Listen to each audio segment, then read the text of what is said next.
मेरो बुझाइ छ सोही अनुसारले यहाँले पनि बुझ्नुभएको छ होला जस्तो लाग्छ। यो 8 वर्षको दौरानमा धेरै तालिमहरू सञ्चालन भए, तर मलाई लाग्छ यो पहिलो तालिम नगरपालिकाले अहिले यो महिला सङ्कल्प प्रमुख कार्यक्रम अन्तर्गत यो तालिमको आयोजना गरिएको छ। अब पुरानो किसिमका सधैँभरि त्यो सिपलाई मात्रै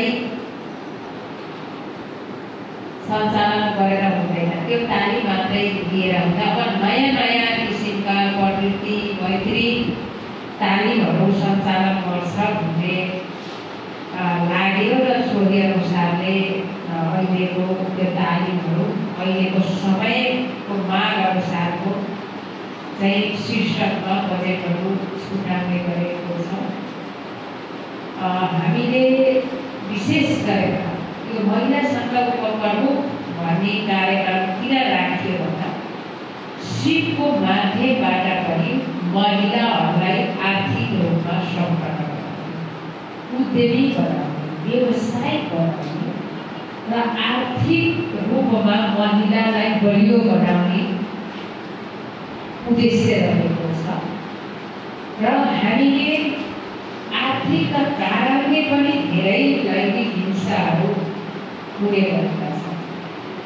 त्यो लैङ्गिक हिंसा न्यूनीकरण गर्नको लागि पनि एउटा महत्त्वपूर्ण बाटो आर्थिक हो। त्यसले गर्दा जबसम्म हामी महिलाहरू आर्थिक रूपमा बलियो हुँदैन तबसम्म यस्ता घटनाहरू हिंसाका घटनाहरू झेलिराख्नुपर्छ। त्यसले गर्दाखेरि विशेष गरेर आर्थिक रूपमा सबल बनाउने हिसाबले नै यस्ता किसिमका तालिमहरू सञ्चालन गरेका छौँ। तर दुःखदायी कुरा यो तालिमको लागि चाहिँ सूचना जारी गर्यो सहभागी छनौटको लागि, अनि सहभागी कोर्नु भएन। यो मैले किन भनिरहेको छु भन्दाखेरिमा सामान्य यो सिलाइ कटाइ, त्यसपछि यो बुटिक अनि यो ब्युटिसियन तालिमहरू सञ्चालन गर्दाखेरिमा त्यो सूचना जारी गर्दा यति धेरै मान्छेहरू मिलेर गर्छ। तर जो अहिले नयाँ प्रवृत्ति अनुसारको तालिम सञ्चालन गर्दा सहभागिता जुटाउन गाह्रो। हामीले किन यो खुला सूचना जारी गर्छौँ भने तालिमको नाममा मात्रै सञ्चालन गरेर हुँदैन। अहिले तपाईँको वडाबाट ल यतिजना मान्छे पठाइदिनुहोस् भनियो भने वडाले पठाइदिन्छ, तर त्यो कतिको प्रभावकारी हुन्छ, त्यो व्यवसाय बन्छ कि बन्दैन भन्ने एक खालको त्यो समस्या खडा हुन्छ। त्यसले गर्दा खुल्ला रूपमा सूचना प्रकाशन गर्ने जो इच्छुक हुनुहुन्छ र जो प्रतिबद्धता जनाउनुहुन्छ कि यो तालिम दिइसकेपछि म व्यवसाय गर्छु, त्यस्तालाई मात्रै तालिम दिने भन्ने एउटा उद्देश्य नगरपालिकाको रहेको छ। विशेष गरेर हिजो हामी आउनुभन्दा पहिला चाहिँ धेरै तालिमहरू सञ्चालन भए तर उपलब्धि पुरन भएन। त्यसले गर्दा यो नियम चाहिँ लागु टाइटली गरेको खुला सूचना जारी गर्ने, जो म व्यवसाय गर्छु भन्ने हिसाबले आउनुभयो भने उहाँलाई तालिम दिने। त्यसले गर्दा हामीले खुला सूचना जारी गर्छौँ, तर खुला सूचना जारी गर्दा पनि सहभागी नपुग्दाखेरिमा अलिकति मलाई दुःख लाग्छ। अर्को यस सफ्टवेयर डेभलपमेन्ट पनि त्यो राम्रो स्कोप भएको त्यो तालिम हो, तर त्यसमा पनि 20 जनाको लागि हामीले सूचना जारी गर्यौँ। पछि चाहिँ छोड्ने क्रम चाहिँ बढी भयो। मैले के भन्न चाहन्छु भने तपाईँले जब तालिम लिन इच्छा छैन भने प्लिज तपाईँ त्यो ठाउँ नबाँड्नुहोस्। आज म सिक्छु भनेर आउनुहुन्छ, 2-4 दिन सिक्नु त छोडिदिनुहुन्छ, त्यो खाली ठाउँ हो। तपाईँ सुरुदेखि नै आउनुभयो त्यो ठाउँमा त अर्को आउँछ नि। त्यसले गर्दा यदि तपाईँको यो 30 दिनसम्म छ, यदि तपाईँ 30 दिनसम्म यो तालिममा सहभागी हुन सक्नुहुन्न भने तपाईँ आजैबाट लिनुहोस्। तपाईँ आजैबाट आज आउनुभयो भोलिदेखि नआउनुहोस्, होइन भने म तालिम लिएर म व्यवसाय गर्छु भन्ने किसिमको साथीहरू छन्। मेरो विनम्रतापूर्वक अनुरोध छ यो बिचमा सहभागी हुने, बिचमा छोड्ने, यो चाहिँ त्यस्तोको लागि यो तालिम अब नगरपालिकाले दिन सक्दैन। मैले हरेक तालिममा भन्ने गर्छु र हामीले धेरै उद्योगी तयार गरेका छौँ। अहिले जति पनि यो महिलासँग उपप्रमुख अन्तर्गतका तालिमहरू सञ्चालन भएका छन् 80% सबै 100 त मैले भन्न सक्दिनँ, तर 80% सहभागीहरू चाहिँ उद्यमी हुनुहुन्छ। त्यति टाइटली चाहिँ यो तालिमहरू चलेको छ र हामीले लिखित प्रतिबद्धता पनि गराउने गरेका छौँ। तपाईँ यो तालिम विषयमा चाहिँ तपाईँ पहिले व्यवसाय गर्छु भनेर लिखित गराएर मात्रै हामीले तालिम दिइराखेका छौँ। त्यसले गर्दाखेरिमा यो सामान्य किसिमको चाहिँ तालिम होइन, विगतको भन्दा धेरै चाहिँ परिमार्जन गरेका छौँ र जसलाई हामीले बेसी दिएका छौँ ऊर्जालाई एडभान्स दिएर हामी दक्ष बनाइराखेका छौँ। हामी दक्ष जनशक्ति उत्पादन गर्ने हाम्रो उद्देश्य हो, ताकि तपाईँ मार्केटमा गएर प्रतिस्पर्धा गर्न सक्नुहोस्, आफ्नो व्यवसायलाई तपाईँ अगाडि बढाउन सक्नुहोस् र तपाईँ पैसा कमाउनुहोस्। हाम्रो उद्देश्य भनेको तपाईँ पैसा कमाउनुहोस्, तपाईँ खालि नबस्नुहोस् भन्ने। र यो भिडियोग्राफी र फोटोग्राफी, फोटा त मोबाइलबाट जसले पनि खिच्छ, जसले पनि खिच्छ। हामी सबैका ती ग्यालेरी भरिएका छन्, फोटो त जसले पनि खिच्छ।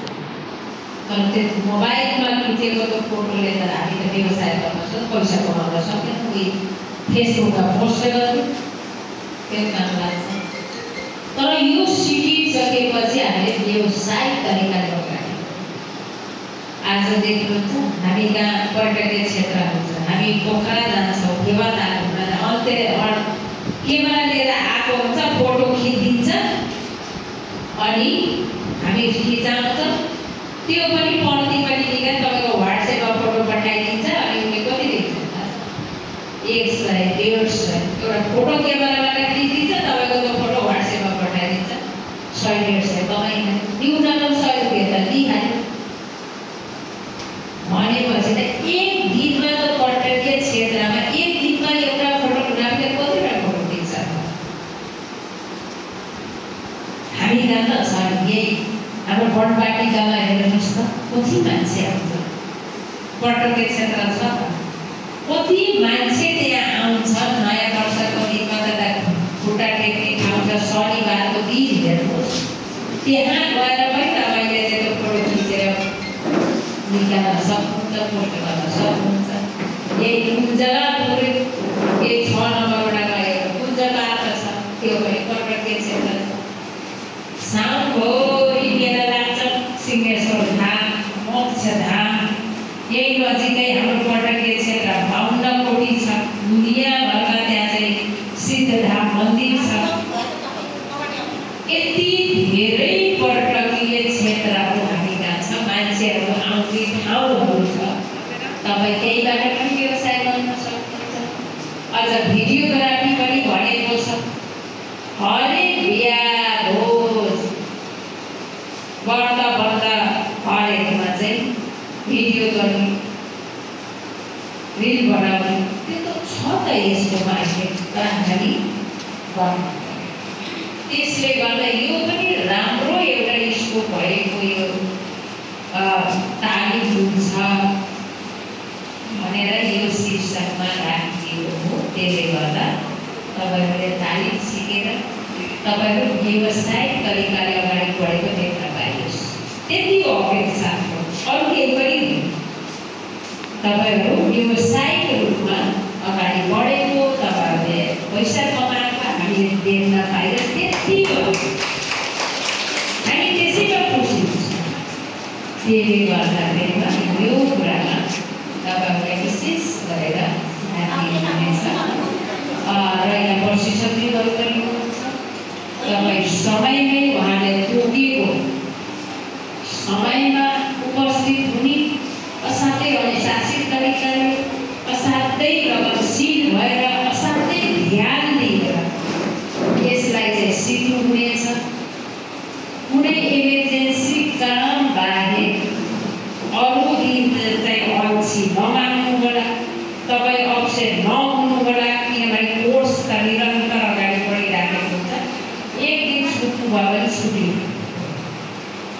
त्यसले गर्दा एकदमै इमर्जेन्सी परिहाल्यो भने त बिदा दिनै पर्यो। होइन भने सामान्य त्यस्तो छ भने अनि तपाईँहरू सकभर बिदा चाहिँ नलिनु होला र हाम्रो सबभन्दा उहिले कार्यक्रममा तालिममा हरेक ठाउँमा डिस्टर्ब गर्ने भनेको मोबाइलले।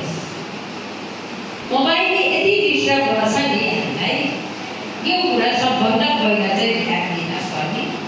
हामी सिकिराखेको अवस्थामा कुनै फोन आएको छ भने पछि कन्ट्याक्ट हुने गरी त्यसलाई चाहिँ व्यवस्थापन गर्नु होला। हामीलाई पनि त्यस्तो हुन्छ कि कार्यक्रममा फोन लाइन लागिसकेको हुन्छ तर कार्यक्रममा खासै फोन उठाउँदैन। गुनासो पनि हामीलाई आउँछ, फोन गरे फोन उठाएर भनेर गुनासो पनि हुन्छ। तर के गर्नु, कार्यक्रममा फोन उठाएर हल्लाखोर गरेर भयो। जब कार्यक्रम सिद्धिन्छ त्यसपछि कल ब्याक गर्छ, गाडीमा बस्दै कल ब्याक गर्दै गर्दै गर्दै जाने यति लाइन लागिसकेको हुन्छ। त्यस्तै तपाईँहरूले पनि त्यसलाई चाहिँ व्यवस्थापन गर्नु होला। विशेष गरेर यो नगरपालिकाको लागि असाध्यै यो गौरवको तालिम हुनेछ। यहाँले व्यवसाय गरेको चाहिँ हामीले देख्न पाइयोस् र हाम्रो नगरपालिकामा चाहिँ महिलाहरूले यो तालिम लिएर आफ्नो व्यवसाय अगाडि बढाउनु भएको छ भन्ने हिसाबले हामी अरूको लागि पनि सिकाइ उदाहरणीय एउटा प्रेरणा गर्न सकोस्, हाम्रो यही नै अपेक्षा छ। मैले यही यहाँलाई चाहिँ शुभकामना पनि दिन चाहन्छु। यही देखिराख्नुभएको 6 नम्बरमा जुन महिलाले मात्रै सर्फ उद्योग चलाउनु भएको छ महिलाहरूले, अस्ति मात्रै नगरपालिकाले उहाँलाई सामग्री प्रवृत्ति हस्तान्तरण गरेको छ। उहाँ चाहिँ अहिले देशव्यापी रूपमा प्रशिक्षकको रूपमा अगाडि गइराख्नु भएको छ। प्रशिक्षक काठमाडौँ महानगरपालिका, कोहलपुर, गुल्मी देशव्यापी रूपमा चाहिँ प्रशिक्षक भएर जानुभएको छ। त्यो कहाँ त तिलोत्तमावासीको तिलोत्तमामा छ भने एउटा तिलोत्तमाको स्थान पनि छ। देशव्यापी रूपमा एउटा प्रचार पनि एउटा नगरपालिकाको पहिचान पनि भएको छ। त्यस्तै तपाईँ किन नगर्नु, भोलि तपाईँ पनि त प्रशिक्षक भएर अन्त चाहिँ तालिम दिन सक्नुहुन्छ, आफ्नो व्यवसाय अगाडि बढाइसकेको छ। त्यसले गर्दा आज यो तालिम यही अन्तर्गत महिलासँग उपकर्म अन्तर्गत आज अर्को तालिमको पनि उदाहरण छ जो 4 पाङ्ग्रे सिक्किम महिला ड्राइभ आज अर्को तालिमको उदाहरण छ र अर्को ई-रिक्सा छ। महिलालाई सकभर हामीले व्यवसाय बनाउन चाहिरहेका छौँ। आज त्यो तालिम कहिले 1 बजे उद्घाटन छ। हाम्रो महिलाहरूले पनि ई-रिक्सा सिकेर लाइसेन्स निकालेर आफ्नो जीविकोपार्जन गर्न सक्नुहुन्छ। यही एउटा उदाहरण दिउँ। हाम्रो नगरपालिका शङ्करचोकदेखि नगरपालिकासम्म चाहिँ हाम्रो ई-रिक्सा निःशुल्क रूपमा चाहिँ चलिराखेको छ। एकजना महिलालाई त्यहाँ पहिला हामीले त्यो चलाउनको लागि राखेको थियो। उहाँ मणिग्राममा आफ्नो ई-रिक्सा थियो र ई-रिक्सा चलाइराख्नु भएको थियो। अनि 10 बजेदेखि 5 बजेसम्म यो ई-रिक्सा चलाउने नगरपालिकाको, अनि साँझ र बिहान आफ्नो चलाउनुहुन्थ्यो। अनि नगरपालिकाको नियमअनुसार उहाँले तल पाउनुहुन्छ। अनि त्यो ई-रिक्सा उहाँले छोड्नु, यो नगरपालिकाको तलबले त मलाई हुँदैन। मैले आफ्नो ई-रिक्सा चलाएर मैले दिनको मलाई महिनाको मैले 60-65,000 यसै कमाउँछु। अनि म यहाँ 17-18,000 20,000 महिना चाहिँ बसेर त्यो मैले जानुभयो कि भनेपछि ई-रिक्साबाट पनि राम्रो कमाउन सकिन्छ भन्ने हिसाबले आज 20 जना महिलाहरूलाई ई-रिक्सा तालिमको उहाँलाई पनि ई-रिक्साबाट पनि आफ्नो व्यवसाय चलाउनु। अर्को 4 पाङ्ग्रे ड्राइभिङको लागि पनि महिलाहरूलाई विशेष गरेर आज उद्घाटन हुँदैछ। यो किन गर्न खोजेको भन्दा हामीलाई नजिकै अन्तर्राष्ट्रिय एयरपोर्ट छ। अहिले एयरपोर्ट चल्ने बित्तिकै यहाँ धेरै पर्यटकहरू आउँछ। त्यो पनि व्यवसायिक रूपमा अगाडि बढाउन सकिन्छ। अहिले काठमाडौँ हामी गयौँ भने धेरै हुन्छ। कति दिदीबहिनीहरू त्यो ट्याक्सी लिएर हामीले एयरपोर्टबाट त्यहाँ गयौँ भने अहिले कति कमाउनुहुन्छ तपाईँ एक दिनमा भन्दा सबै खर्च घटाएर न्यूनतम 5 देखि 6 हजार, 5,000 दिनको कमाए पनि 30 दिनको कति हो? 1.5 लाख हो। विदेश जान पर्यो। त्यसले गर्दा यो स्कोप एउटा देखेर यो 4 मात्र तालिम पनि महिलाहरूलाई दिनुपर्छ भनेर आज चाहिँ यस्ता किसिमका यो महिलासँग उपप्रमुख अन्तर्गत अहिले यस्ता किसिमका नयाँ नयाँ प्रविधिहरू साथ तालिमहरू सञ्चालन भएका छन्। तर धेरैजनाले नगरपालिकाले हामीलाई तालिम दिएर हुँदैन। तर मैले दावाका साथ भन्छु, तपाईँ व्यवसायिक हिसाबले तपाईँ अगाडि बढ्नुहोस्। नगरपालिका तालिम दिनलाई पछि हट्ने छैन। तर जब तपाईँ व्यवसायिक रूपमा गर्नु भएन भने तपाईँ तालिममा सहभागी पनि हुन सक्नुहुन्छ।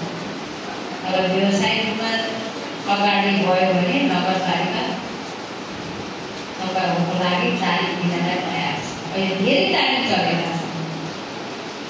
त्यसले गर्दाखेरि यो कुराको मैले किन जानकारी गराइराखेको छु भन्दा तपाईँको थर छिमेकीहरूमा पनि त हुन्छ नि त।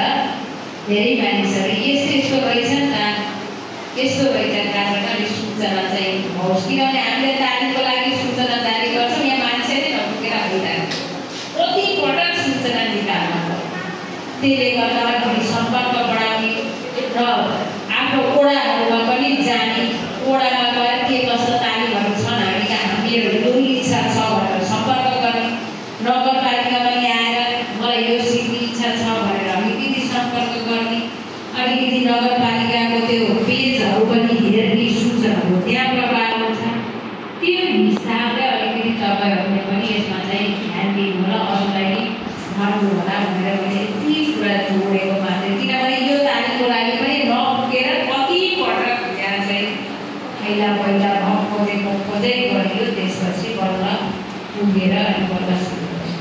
यस्तो राम्रो राम्रो तालिमहरू सञ्चालन गरेर सहभागी नभएर कता यो महिलाहरूको यो मन परेन कि यो तालिम भन्ने बदलमा मन पनि त्यसको खिन्न हुन जानु रहेछ कि त्यसले गर्दा अलिकति मैले त्यो जोडेको मात्रै हो। त्यसले गर्दा अरू कुरा त त्यससम्म असाध्यै नबुझेका कुराहरू तपाईँ बुझेर जानु र जति तपाईँ आफ्नो सक्रियता देखाउनुहुन्छ त्यति नै प्रशिक्षकलाई सिकाउन मन लाग्छ के। त्यो प्रशिक्षकको त्यो सिप भनेको त सिकाएर सिद्धिँदैन, त्यो सिद्धिँदैन। तर आफू कतिको म चाहिँ एक्टिभ छु, कतिको सिक्न खोजिराखेको छु, त्यो तपाईँलाई भन्नुपर्छ। त्यसले गर्दा तपाईँ जति सक्रियता देखाउनुहुन्छ, जति आफ्नो चाहिँ एक्टिभिटी देखाउनुहुन्छ, जति तपाईँ चाहिँ सिक्न खोज्नुहुन्छ, त्यति प्रशिक्षक खुसी भएर तपाईँलाई सिकाउनुहुन्छ। त्यसले गर्दा यो कुरामा विशेष गरेर ध्यान दिने र असाध्यै अनुशासित तरिकाले सिकेका कोर्सहरू सबै चाहिँ प्रत्येक गरी जानेर भोलि व्यवसायिक रूपले अगाडि बढ्ने मैले विशेष गरेर यहाँलाई अनुरोध गर्दै यो तालिमको सफल गर्न शुभकामना दिन चाहन्छु। जुन उद्देश्यले यो चाहिँ तालिम आयोजना गरिएको छ त्यो उद्देश्य प्राप्त होस्, यहाँहरू व्यवसायिक रूपमा अगाडि बढ्नुहोस्। म यही शुभकामनाका साथ उपस्थित हामीले सम्पूर्ण मानवजीहरूलाई हार्दिक धन्यवाद दिएर आजको उद्घाटन सत्र यही समापन गर्छु र अबको क्लास चाहिँ प्रशिक्षकहरूलाई अगाडि